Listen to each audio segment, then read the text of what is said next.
So I'm watching the au pair affair trial, okay? And if you don't know what that trial is, this family has a au pair, aka a nanny from Brazil, from another country, come stay in the house in exchange for room and board. You nanny the kid.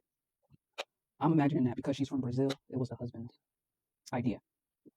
Okay, so he has her come. Shortly after she arrives, they start having an affair. And a little bit more time goes on, and she and he decide that they need to take out the wife. Or he decides, this is from the au pair, he decides that he needs to get rid of the wife. He can't afford a divorce. He don't want to get a divorce because he don't want to share custody. Okay? So his plan, you ever have a conversation with your buddy and you're like, yo, if I was going to commit a murder, this is how I do it and I wouldn't get away. Like, I got a friend that she says her perfect murder is she's going to make a giant icicle and then she's going to have the icicle fall from some area or stab the person with the icicle. And then the icicle going to melt and going to be no DNA. She gets away with it. That's her plan. You can let me know if you agree. But this man decides that his plan was going to be to go on FetLife. If you know what it is, you know what it is.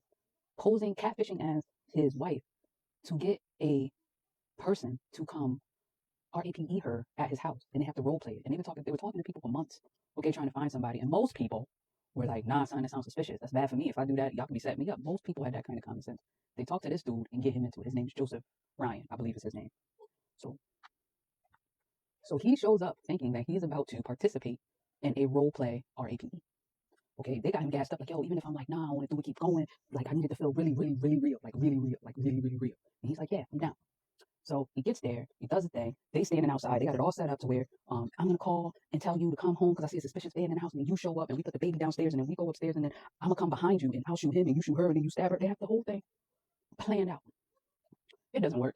Eventually they jump the gun one and she moves into the marital bed from her au pair room, the nanny room, to the wife room, took a picture down the whole nine. Too fast. Then what else did they do? Yeah, took him a little bit, she get arrested. He's paying for her lawyer. Once she realizes all the stuff they got against him, she says, fuck that, I'm gonna flip. She flips. And if she testifies, she gets like manslaughter. My question is for the husband. If you're saying you can't prove the wife was on the computer talking to him, or if it was I on the computer talking to him, why wasn't his defense? I had nothing to do with this. She did it. She wanted to replace my wife. She, you know what I'm saying, came on to me. She started this affair. She did it. I had no idea this was going on. Why wouldn't that be his defense? Why is his defense? Yeah, my wife had that account. She's never visited that site a day in her life. Why?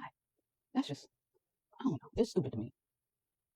Because if the prosecution can't prove either way who did what, right? And she flipped, why not just be like, I had nothing to do with this. I'm a victim too. She took away the love of my life, my wife. Right? Don't that make no sense? I don't know. Y'all let me know what I think. Maybe I'm stupid. Maybe I'm not the mastermind. But that would have been my idea. Not to admit, I would have admitted to the affair, of course. But I would have been like, no, she did it. It was all her. I had nothing to do with it. And then there's no way to prove who did what. She's saying y'all did it together.